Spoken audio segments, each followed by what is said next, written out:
Hello my friends and welcome back. Thank you very much for being with me again today.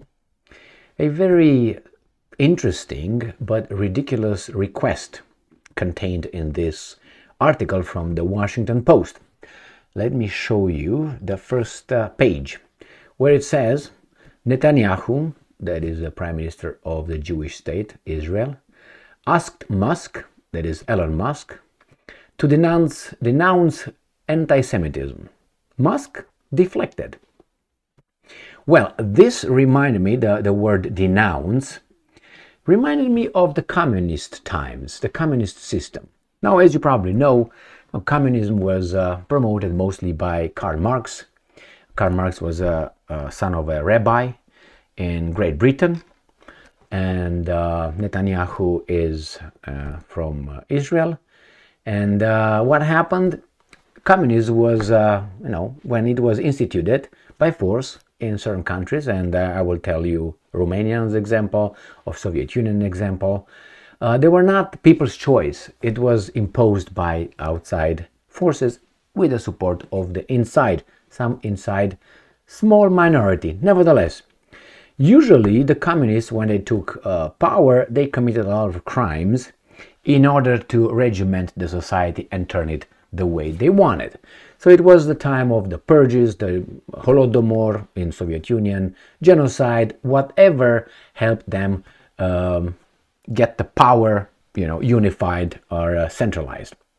The same happened in Romania at the beginning. So that was in the late 40s, 50s and 60s, at the beginning of 60s. And after that, it came a little bit more relaxed. The same happened in Soviet Union until what, 1953. And in Stalin's time, things were bad. And then under Khrushchev and then the rest of these guys, Andropov, Brezhnev, and so on, and Gorbachev, they became lax and lax until it was helped to go away. Now, in those times when things were bad under the communist system, promoted by Mr. Karl Marx, there were public denunciation or self-reporting or self-denunciation and self-flagellation for the leader, where you could be, and that happened in China, Mao's China as well. Publicly you declare that you are a bad person and you deserve this, and you will change your behavior. But you will do that because you were afraid you will be hanged or shot or just disappear. But that implies that you have a powerful force somewhere that imposed that on you, or you knew better because of the examples. Now this thing, when Netanyahu, he's an adult, Musk is an adult, an adult asks another guy to denounce something. Well, the thing is, to me, from the very beginning, sounds idiotic. Yeah, you should be obviously against anti-Semitism. You should not support, this kind of idiocracy. But to ask someone to denounce it in order to prove yourself that you're somehow not a bad person, I think that is insulting. It's like I would ask you to denounce, the communists, deny the Nazis, deny this, and who am I to tell you to deny or to denounce anybody? What is this? Who am I? Am I in charge of you? Am I your boss? Am I your teacher? Am I your mommy? Hey, you gotta promise me you're not gonna hang out with those bad people over there, okay? Yes, mommy, otherwise you're gonna stay in your room and you finish all your homework before everybody else, and so on. Well, mommy has the power. Netanyahu doesn't. So they're two equal adults. None of them is in charge of anybody, seems like. But one asks the other one to do something or to denounce something publicly. Well, we don't work by that kind of things, I thought, in my civilization, which is not a communist civilization. But hey, let's go and see what this guy said and see how Musk deflected it. He deflected it because he's a smart guy and he did not fall under Netanyahu's boundaries, or framework. Netanyahu framed the conversation in a way, and Musk basically said, well, I disagree with that framework that you impose on the conversation, on the issue, and I will switch it this way. That's the way I see the issue. You see it this way. So basically, I tell you something and say, well, I disagree with your premises. And let me tell you how I got it. And then your premises will be different than mine on the same issue. So let me read you this little article here. Israeli Prime Minister Benjamin Netanyahu on Monday publicly praised tech billionaire Elon Musk. Publicly pressed. Why publicly? Pressed.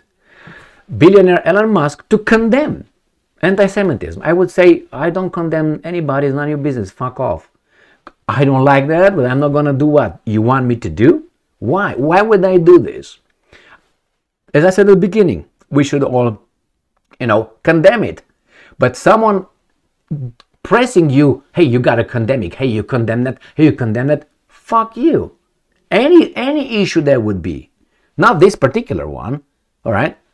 So to find a way to combat it on the social media platform X, as the pair met at a Tesla factory in Fremont, California. So a prime minister of a country, 195 countries on this planet, comes and speaks with a private individual with private business and tells that person that he should, or hey, I press you in your factory, in your, I know Elon Musk has a US passport nowadays, so he's in your country, I press you, an outsider, an issue that, all right, to condemn something that I'm pretty sure Elon Musk condemns that, but anyway, and find a way, that means to find a way to combat it on social media. Translation, impose certain things. Platform as the pair met at the Tesla factory.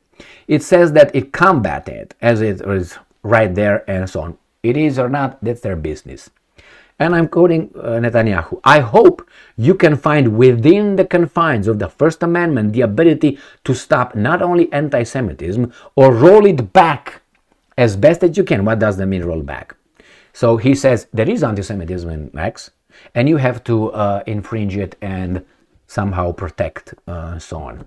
But any collective hatred of the people that anti-Semitism represents, Netanyahu said, Netanyahu urged Musk in a meeting which was live streamed on the social media platform formerly known as Twitter. He added, and I'm quoting, I encourage you to find the balance. It's a tough one. So that means I fuck you somewhere. I was about to say it. And I said, well, it's a tough one, man. Take it deep. It's a tough one, but I apologize for this is, no, it's a tough, I'd say that, and then I say it's a tough one, man. You gotta bear it. All right. So this is what Musk said to this little thing. Musk told Netanyahu that he's personally against anti-Semitism. So that's he said, well, he's not condemning anything. He said, I'm against that, which he should be. And I'm saying free speech, and I'm quoting, does at times mean that someone you don't like is saying something you don't like. If you don't have that, then it's not free speech. End quote. He did not address his own role in promoting it. So obviously this article that comes from here, I think from the Washington Post, I think that's Bezos bullshit garbage, isn't it? From Amazon. So it was made as he did not address his own role in promoting it. That means they accused him of promoting anti-Semitism, basically. And he says, free speech? He says, well, if someone criticizes you in a certain way, or you don't, you disagree with someone says, well, if you don't have that, then it's not free speech. He framed it the way he wanted, as an adult, a strong adult, versus another strong adult. Remember, if someone tells you, hey, you gotta tell me you're against Gigi. Well, I don't have to tell you shit. If I want to tell you, I will tell you. But it's not like this, publicly, and you want me to pledge allegiance so you can use me as a, I don't know, poster boy or something.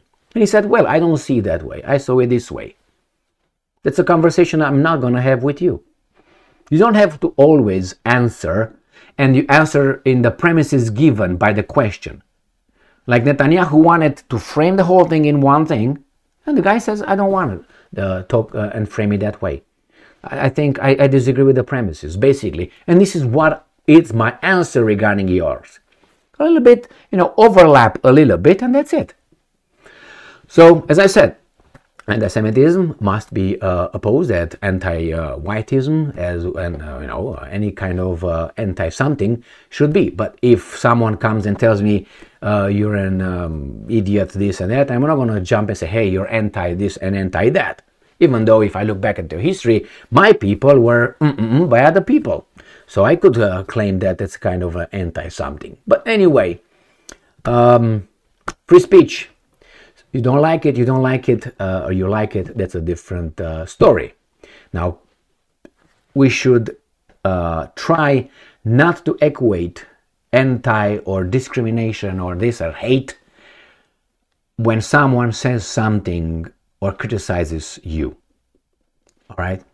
Now, that's all I'm going to say about this subject. Obviously, I can say much, much more, but I'm not certain people can take it. And not can take something ugly, but they can't take the truth. So I'm going to keep my mouth shut further until we meet in person and we can discuss that in an open forum of discussion. Thank you very much for being with me again today. Stay strong, stay smart, look for the truth, and be just.